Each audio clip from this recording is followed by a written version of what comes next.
जियो बाबू साबयो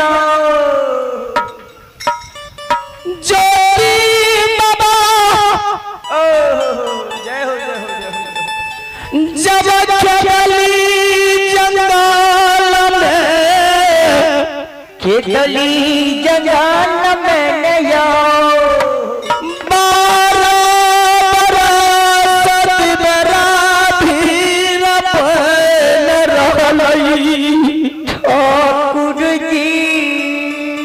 आज ज्योति बाबा के जी उद्धार करैले गोसाई के गली चलो ठकले जय हो ज्योति बाबा के सब अंग के जोड़ लखिन गोसाई जी ज्योति बाबा के जीवन दान दई हो ज्योति बाबा के नेत्र के दिल्ली में खुले ज्योति बाबा कहे छे के दुश्मन राजा हमरा काच नींद के दिल्ली में जगा दलो हे दुश्मन हे बनवा जल्दी से प्रकट हुआ जी नाटक के दिल्ली में 12 वर्षों तपस्या के लिए है अब मुख से कहीं दुर्भाग्य दादा पर जल के राख भाजे लीलाधारी गोसाई ठाकुर जी माया के रे चलक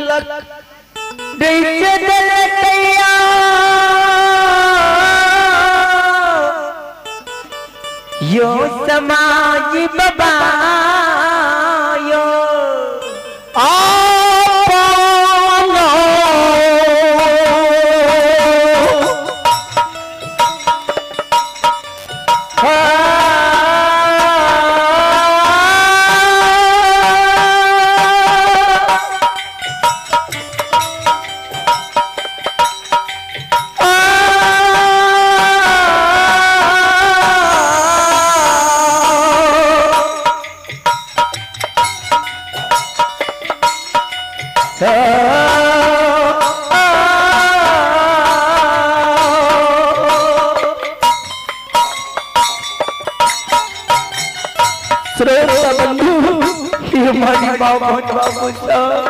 धर्मराज बाबा प्रगट होगी नहीं ज्योति बाबा के सामने में खाड़ गए थे ज्योति बाबा से पूछ दल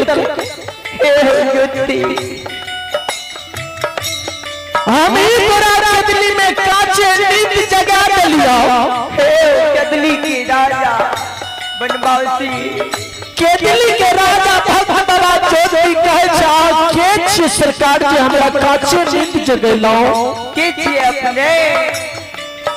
धर्मराज बाबा कहे छे ज्योति बाबा से जे केदली के राजा ए राजा हमरे नाम धर्मराज छिए एक दिन केदली गोपीनंद ग्राम से केदली नानल रही है आज तोरा केदली कौन से जन्म भूम कल्ला जे बतोर अवधि पूरा बह गेल ए ठाकुर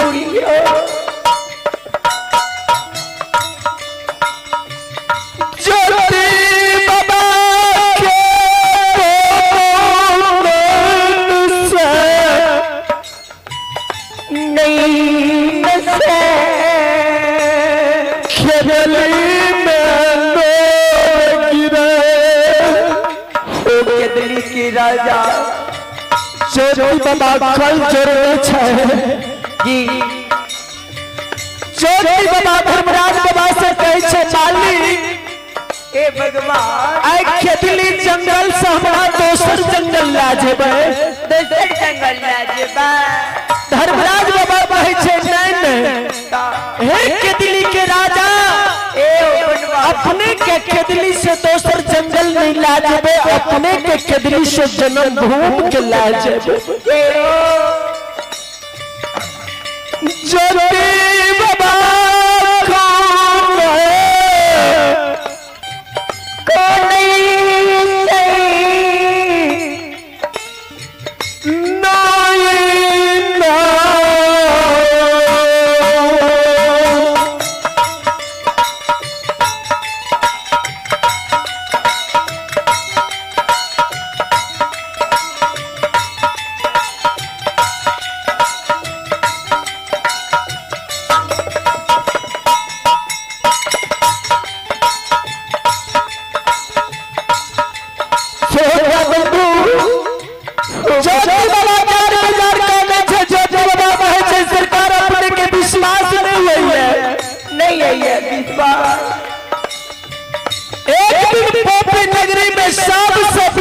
दिए, सबसे दूर क्या दिए,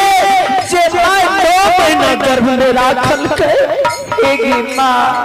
साल 2 साल हमर बेटा साफ कल के माय हमर भूखी रह के पोपी नगरी में लालन पालन कल के एक मुर्गी ताई माय के पोपी नगरी में छोड़ा दिए सरकार। एक भगवान धर्मपत्नी के जे गाना करा के नान लिए तकरा हमरा पोपी में छोड़ा दिए केना के छोड़ा सब समाज से दूर कर दिए हे गोसाई की हो खुशी बाबा आज फिर हमरा तू केदली में ठकाई छ बाबा हो बोलरा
आप रोशनी की माता जी जिनकी ओर से आशीर्वाद रूप में भगवान के दरबार में सार्थक के साथ 51 रुपये दान है। आप है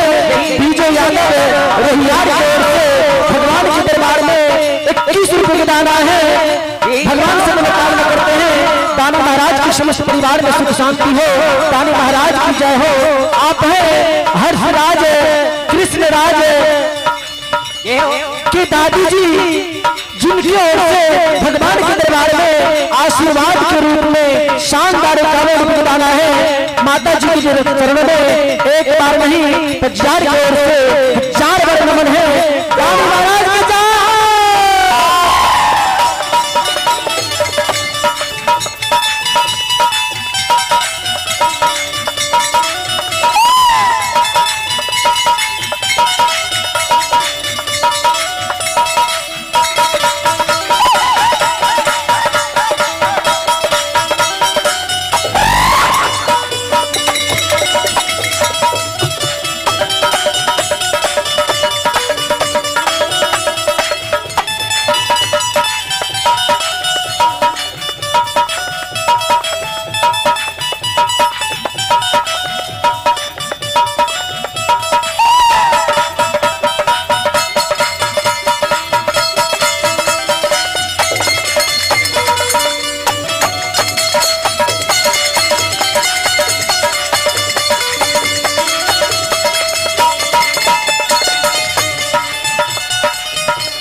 भगवान के दरबार में शारदा के साथ 51 रुपये दान है। भगवान की ओर से दानी महाराज की समस्त परिवार में सुख शांति हो। ये जय बाबा 4 बाजार काले छे गोसाई से कहे छे हो गोसाई हो गुसे एक बार सरकार हमरा पोपी नगरी में ठाक लिया। आज फिर केदली में ठके ले लिए सरकार फिर ठके ले लिया। हे हो बाबा तुम्हारा हो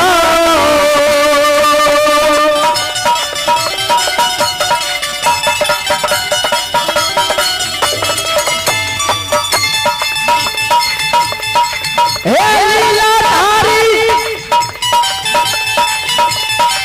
1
श्रीमती श्रोता बंधु देखल जाए जो बाबा के किडनी में कोई सा विश्वास दिलावे छे गुरु बाबा से कहै छे हे किडनी के राजा ए राजा अपने विश्वास करियो चलो लेट नहीं लगा दू जल्दी से किडनी से निकलू जो बाबा कहिए सरकार ओना किडनी से कोना निकल जाबियो ठाकुर जियो जो बाबा जो बाबा कहिए धर्मराज बाबा से हो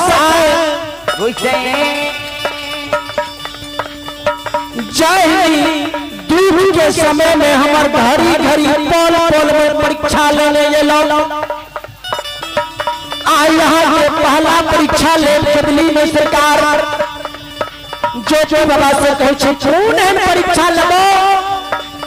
भक्तराज में सेवक में अब मालिक में कौन है भारत छे जे तू हमरा से आई किडनी में परीक्षा लेबो ए किडनी के राजा जो बाबा कहिए सरकार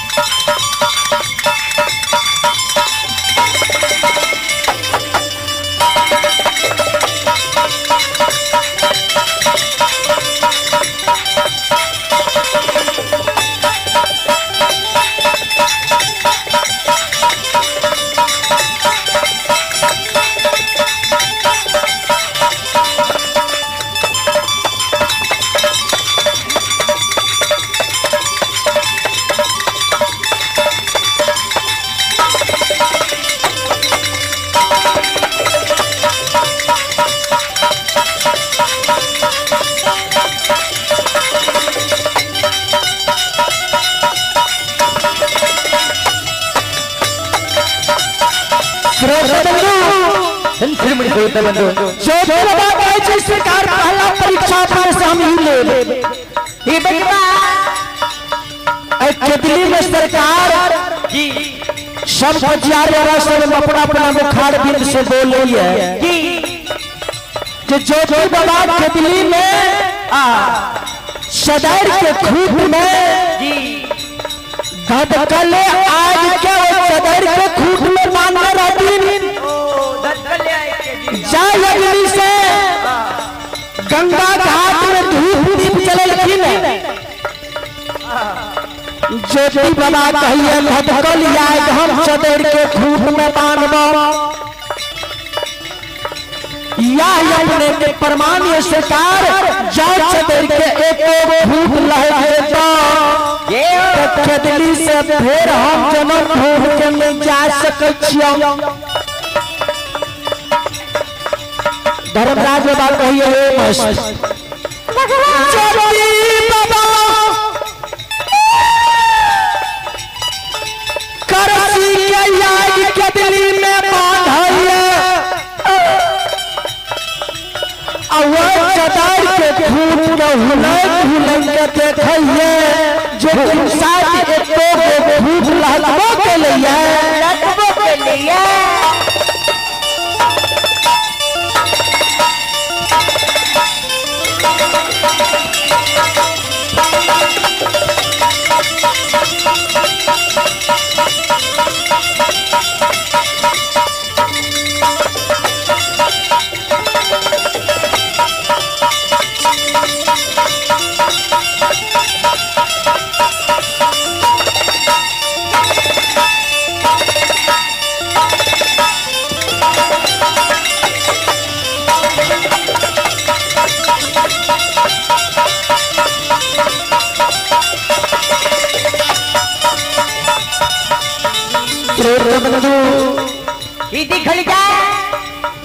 ध्यान देवे भक्त के बस में भगवान बसइए जय भगवान की भक्ति में देखिए सहरसा से मधेपुरा से बहुत दूर दूर से भगत बाबा बजियार बाबा सब बाबा श्रीपति के दरबार में सब पधार रखी है भक्ति की भाषा में ये सब भगत बाबा से मिलखिन है। डर नहीं है, समाज के वैष्णव बाबा के डर नहीं है, भक्ति साधा के रूप में आ गई है।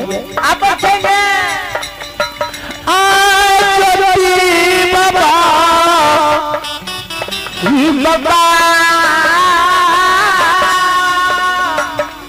करसी के धधकलिया चदर के खूट में बांध लेती है। ज्योति बाबा से गोसाई कहे छे भक्तराज हे किदली के राजा भक्तराज ज्योति जी आपने लेख लगाओ, चलो जल्दी किदली से निकलू। चलो ना जल्दी। ज्योति बाबा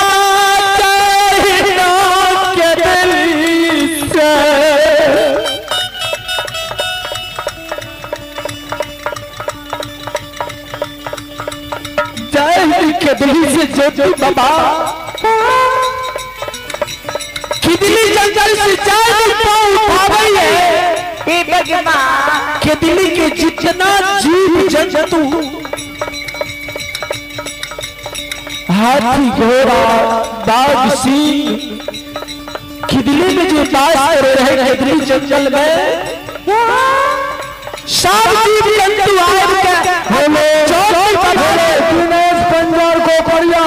दिनेश पंजार को पढ़िया कृपया आपका समय हो चुका है, कृपया आप अपने मंडल के साथ मंडप में पधारें।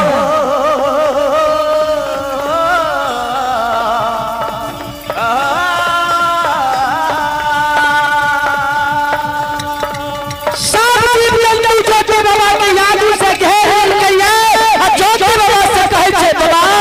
हे किदली के राजा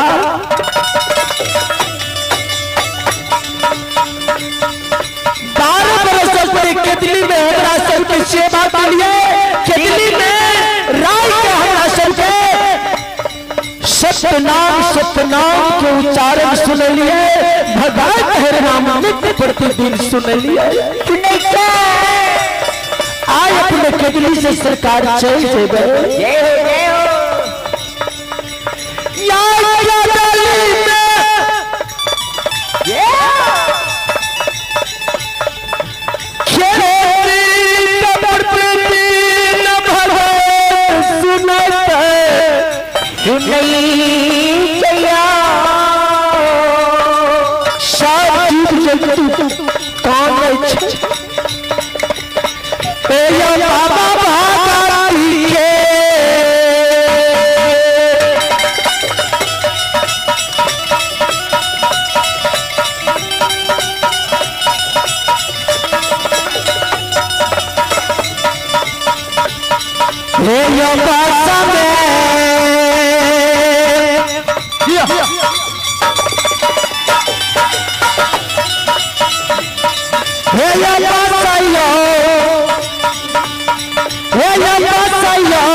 मैया बाबा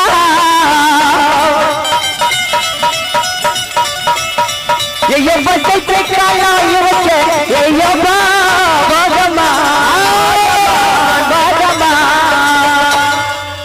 चलो